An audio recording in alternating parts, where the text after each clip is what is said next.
Anak na naghahanap ng sariling ama sa loob ng 40 taon. Isang dalagita na nakikipaglaban sa malubhang karamdaman. Trahedya sa loob ng tahanan. 3 sa pinakamabigat na storya na naitampok ng Wish Ko Lang ngayong taon. Ngunit ang mga kwentong ito ay nagpatunay rin sa hatid na biyaya ng pag-asa. Tingnan mo, be. At ngayong Pasko, paano na kaya sila?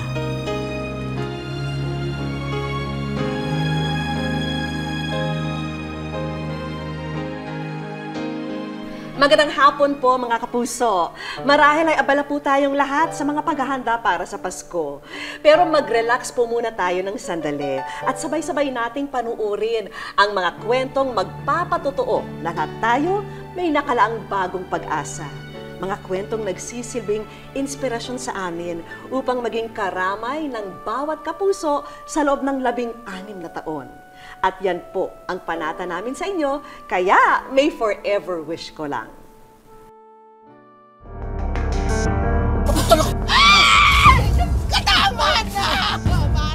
Ekstraordinaryo naman ang naging kwento ng buhay ni Misael. Bagamat lumaki siya at nagkaisip sa kamay ng mapang-abusong ama-amahan, hindi niya hinayaang maging dahilan nito upang hindi pahalagahan ang sariling kinabukasan. Papasa ko yung exam para sa inyo. Kaya nang mapasa kamay na niya ang hinahangad na diploma, agad niyang pinilit na bigyang katuparan naman ang isang matagal na pangarap. Ang mahanap at makilala ang kanyang tunay na ama.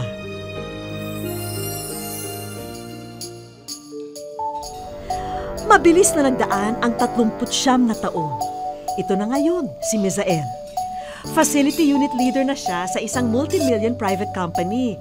Ama ng 3 malulusog at bibong mga bata. At padre de pamilya ng isang masagana at masayang tahanan. Lahat ng hirap pinagdaanan ko. Yung naging tutulungan ko para maabot yung hirap, yung pangarap. Pa, matagal ko ngayong inahanap. 38 taon mula nung pagkamalay ako. Ay, hindi ko alam kung paano ko sisimulan yung paghahanap, pero hindi ako nawalan ng pag-asa ng isang araw. Makikita ko kayo. At oras na para pagharapin ang dalawa.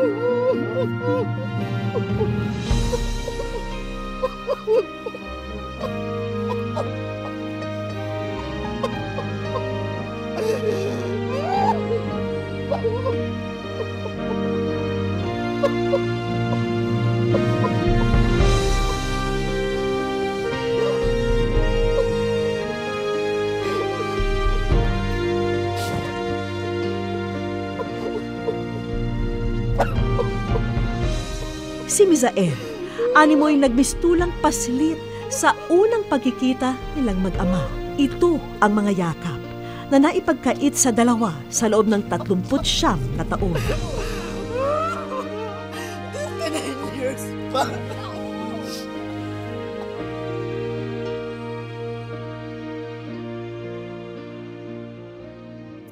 Walang ibang dasal si Misael buong buhay niya, kundi ang makasama at mayakap ang amang hindi niya nakagisnan.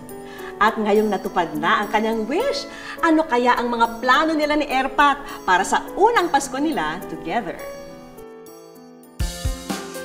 Ito na ngayon ang mag-amang Pastor Mario at Misael. Bagamat abala sa kanya-kanyang mga gawain sa buhay, eto naman at halos hindi mo na mapaghiwalay sa tuwing nagkikita sila. Na bigyan ng solusyon yung problema ko ng wish ko lang. So, kaya malaking pasalamat para sa akin na dahil sa wish ko lang, so natuntun ko at nakita yung tatay ko. Ang alam ko lang is yung buhay ko nabuo na dahil sa yung isang tao na hinahanap ko, sa buong buhay ko ito na, magkasama na kami, nakita ko na siya, nahahawakan ko na siya. Ibahin nyo rin ang plano ni Misael para sa kanyang Papa Mario para sa taong 2020. Kaya naman pala sub-sub siya sa trabaho, meron siyang pinaglalaanan. Siguro kung kakayanin pa niya magbiyahe, kahit mga islands lang. Kahit Boracay, Palawan. Ako kasi masyadong mahilig mag-travel. So yung medyo mahilig, hindi ko alam kung saan nagmana yun. Hindi ko alam kung mahilig si Papa sa travel. Matagal kong pinangarap na kahit sa ganun mga pangarap man lang ay magkaroon ng katuparan. Yun yung realidad no? Maliit na yung panahon na natitira pero gusto kong sulitin yung mga panahon na yun. Mahal na mahal kita pa at sana magsama pa tayo ng medyo matagal.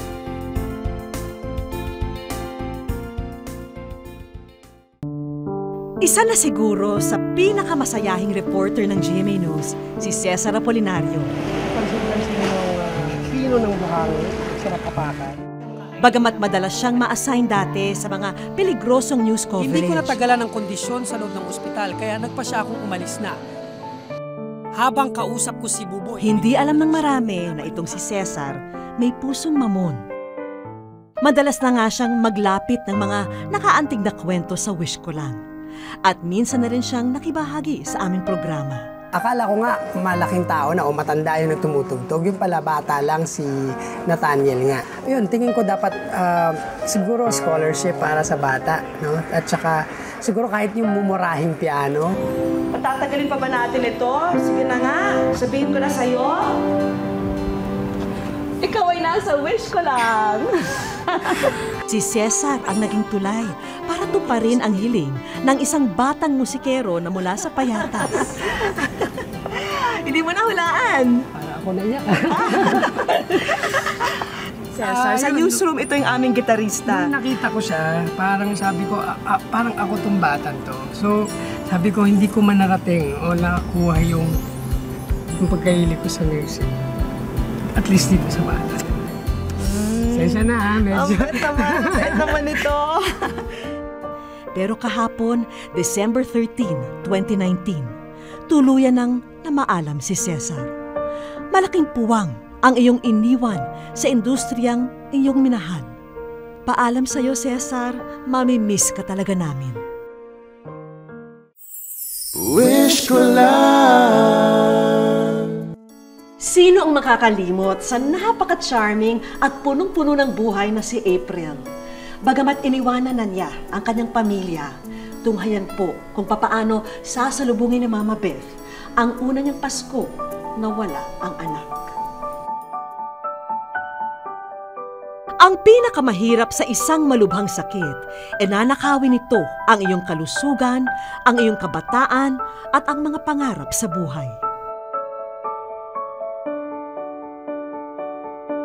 Gayunpaman, nananatiling larawan ng isang matapang na dalagita si April. Hi friends! My mom and I decided to stop my chemotherapy treatment last March 29, 2019. The doctor said my cancer cannot be treated by chemotherapy anymore, and I only have a few months to live. Lumalaban si April dahil gusto niya pa raw gawin ang maraming bagay. Be, may bisita ka. Hello po. Tingnan mo, Be. Be, kilala mo? Be, relax lang. Pwede ba? Pwede ba kita nakapit? Oo, pwede ma'am. Ha?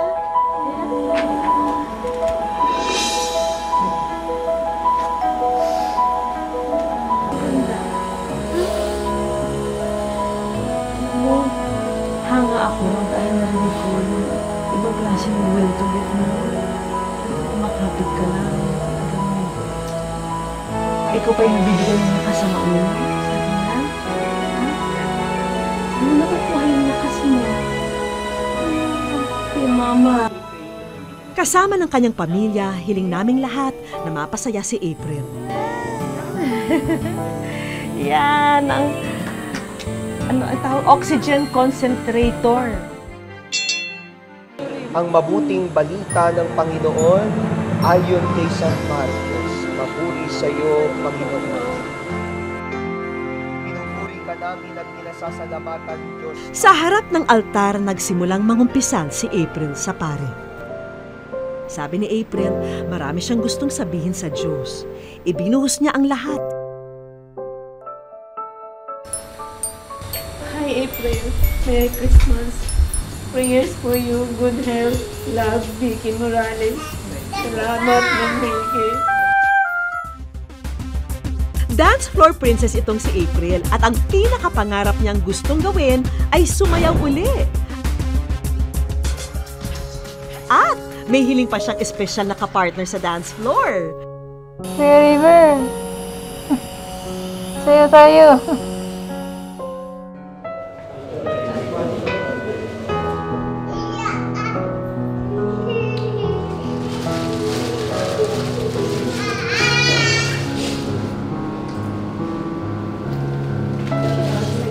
Ito ang unang beses na nakita ni na Mama Beth, mga kapatid at kamag-anak si April na nasa loob na ng kabaong.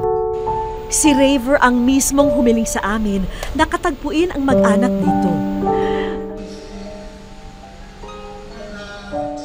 At para tuluyang makumpleto ang mga naging kahilingan ni April, eto ang isang sayaw ni na Raver at Mama Beth na iniaalay nila kay April.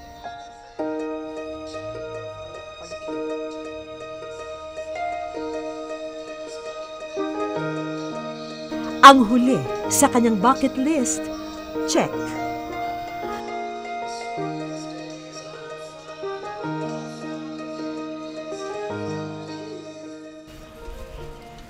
Mabigat ang nalalapit na Pasko para kina Mama Beth at Joan. Ito kasi ang unang Pasko nila na wala na si April. Siyempre, dapat masaya ka rin. Kasi sabi niya, laban lang kayo ma. Mawala man ako, mabuhay. Nandyan lang ako sa'yo. Alam ko naman na... Lagi niya sinasabi, huwag daw malungkot.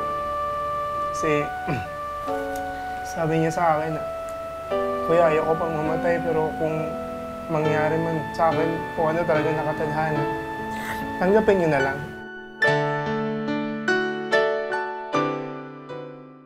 Naabuman ang mga pangarap ni na Gemma.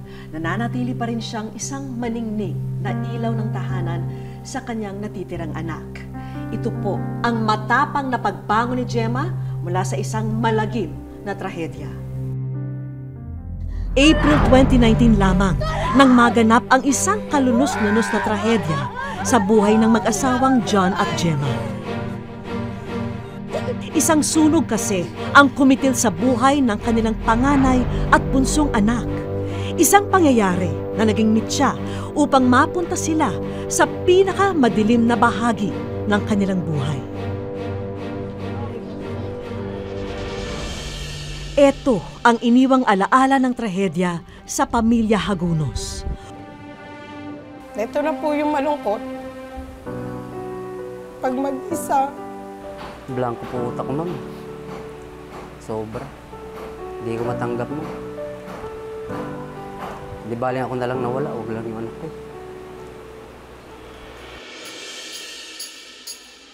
Dinala namin sa isang lugar ang pamilya. Sumalubong sa kanila ang pamilyar na kwentong ipinapalabas dito. Nagtataka na ang tatlo habang pinapanood ang video. At ilang sandali pa'y lumabas ang ating surprise guest. Hello po, ako po si Kaylin. Hello po, hello po. Hello po sa inyo. Ako si Kaya Catherine. Nasa wish ko lang ako po kayo.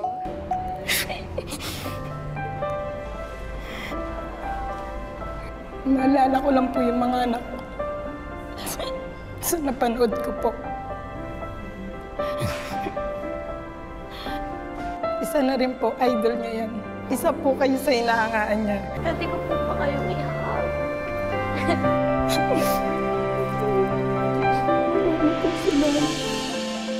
Huwag mo nang isipin, Justin, ang mga gamit mong nasunog dahil sa'yo na ang lahat ng nakikita mo.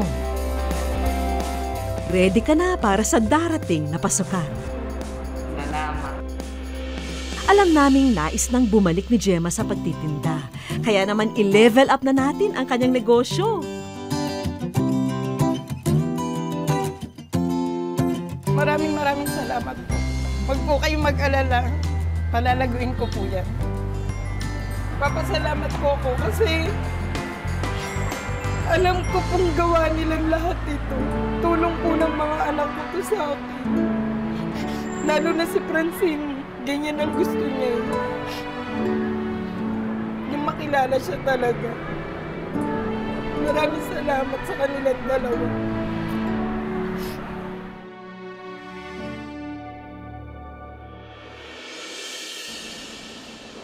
Muli naming dinalaw sina John at Gemma matapos ang 6 na buwan. Bagamat nagluluksa pa rin, nagpaabot sila ng pasasalamat na nakasama sila sa ating programa. Sobra yung laking tulong na naibigay po sa amin na Wish Ko Lang kasi katulad nga po nun, syempre back to zero kami. Kumbaga sila yung unang nagbigay po sa amin ng tulong. Naniniwala rin si Gemma na ang mga guardian angel nilang mag-asawa ang may kagagawan ng pag-cruise ng landas ng kanilang pamilya at ng aming programa. Alam ko po napakasaya ng mga anak ko. Parang sila siguro yung lumapit po sa inyo para puntahan niyo po yung mama at papa ko. Nanunumbalik na naman ang lungkot dahil paparating na ang unang Pasko na hindi na sila kompleto. Kaya naman si Gemma, pilit ginagawang abala ang sarili.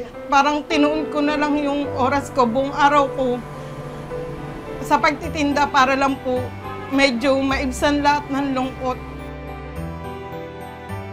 Malaking pasalamat, parang ang laki ng ibinibigay nila sa aking tulong, lalo na po sa araw-araw. Alam niyo yun, Nak. Araw-araw ko kayong kinakausap. Araw-araw ko sinasabi sa inyo yan. Magsasama-sama pa rin tayo.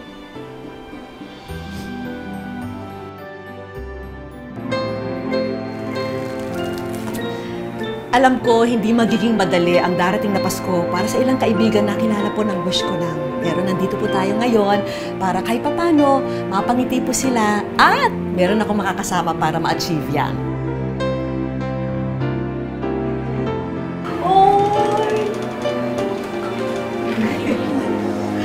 Naalala ko na naman si April. Wish ko lang. Alam ko, hindi magiging madali ang darating na Pasko para sa ilang kaibigan na kilala po ng Wish Ko Lang. Pero nandito po tayo ngayon para kahit papano, mapangiti po sila at meron akong makakasama para ma-achieve yan. Misael! Halika! Wow, si Daddy! Una nating bisita ang mag-amang sina Misael at Pastor Mario. Parang parang kinakabahan ka. Pero ngayon na nakasama niyo na ho siya. Gaano kayo ka-excited tungkol sa Pasko? Talagang napaka-excited dahil talagang nagkaroon pa uli ng panibagong katuparan ng mga magagandang dumating na nakaraang taon. Ika nga ay nagpapasalamat kami sa Wish Ko Lang kasi talagang binuo ang pamilya namin. Oy, nakakatuwa naman yun. Yun naman talaga yung mission, di ba? Ng programa namin. At natutuwa kami pag nakakakita kami ng mga ganitong eksena. Ano gusto mong sabihin sa mga taong maasa pa na makakapiling nila yung mga mahal nila sa buhay na matagal na nilang hindi nakakasama? Huwag silang mawawalan ng pag-asa at patuloy lang silang magdasal at patuloy na hanapin kung ano yung mga paraan para matagpuan nila yung mahal nila sa buhay na wawala. Iba't ibang kwento ang naibahagi sa atin ng mga naging kaibigan natin dito sa Wish Ko Lang. At ito ang unang pagkakataon na sila'y magkakilala. Kaya i-welcome na rin natin dito ang pamilya Hagunos. Hi, Gemma! Kamusta? Good evening!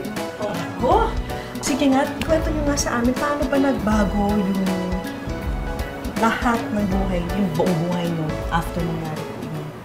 Fresh pa rin po. Parang mahirap na pong makaahon.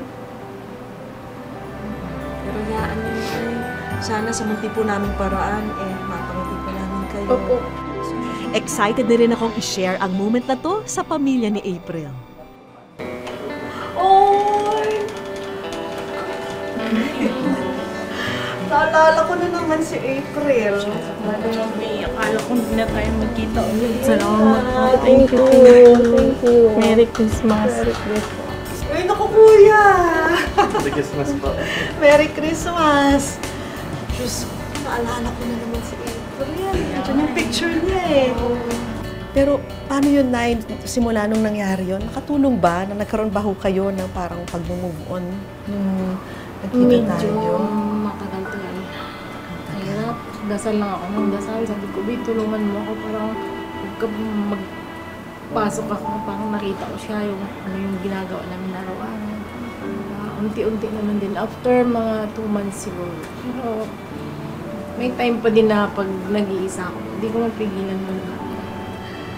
Paano niyo balak sa lubungan yung Pasko na wala si April? Oo. Hindi na natin kontrolado yun po. Kailangan mag-move on. Mahirap ang tanggapin. Ganun talaga. Ano ba yung nagpapasmile sa inyo? May regalo po ang wish ko lang. Excited na po ba kayo? Pwede mo palakpakan po muna. Yes! Wish ko lang. Para sa amin dito sa Wish Ko Lang, gusto namin ay masaya sana ang bawat isa. At para maghatid ng good vibes, may hinata kaming mga rest bag, isang certified kwelang kapuso at isang taga North Pole. Hi, May! Oh, yeah. Ayan, kaya ka nandito di ba? Dahil kailangan namin ang powers mo para makapangiti naman itong aming mga kaibigan sa Wish Ko Lang. Merry Christmas po sa inyong lahat! Ako po si May Bautista at kasama niyo po ako. Magsasaya po tayo ngayon. Okay po ba yun? Yes. Ay, palakpakan naman. Yay! Yes. Thank you, Sasa. Go, May and Santa! Time for gift-giving na!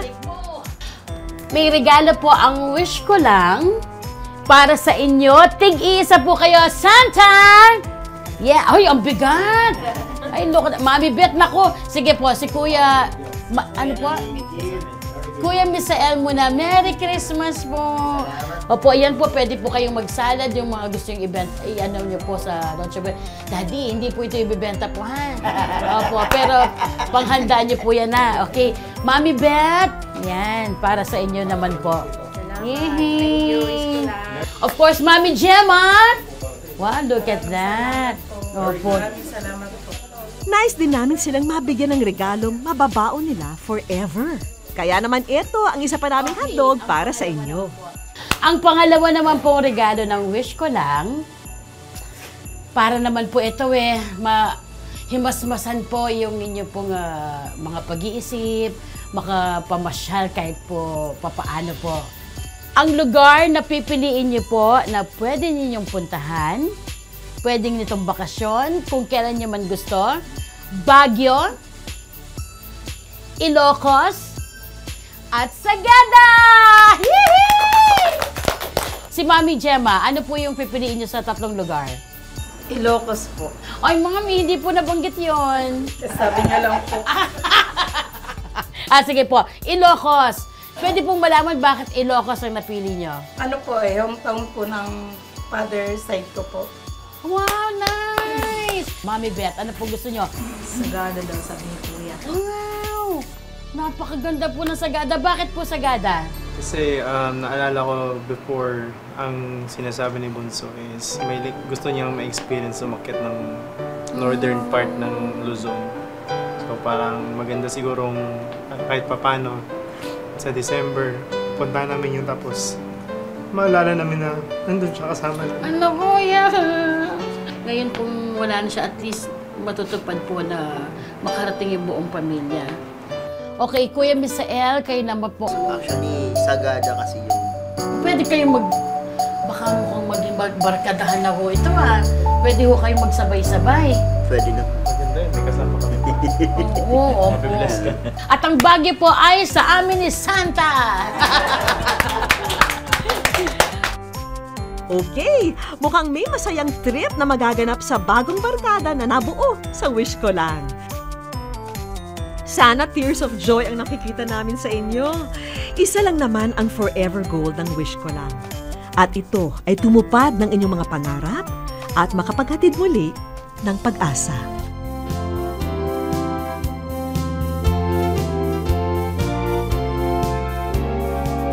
Ready ka na ba, kapuso, para matupad ang iyong pinakamimiting wish?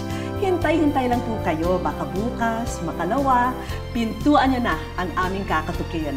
Dahil misyon po namin, paligayahin ang bawat kapuso sa buong mundo. Yan po ang panatang Forever Wish Ko Lang. Ako po si Mickey Morales, magandang hapon po mga kapuso.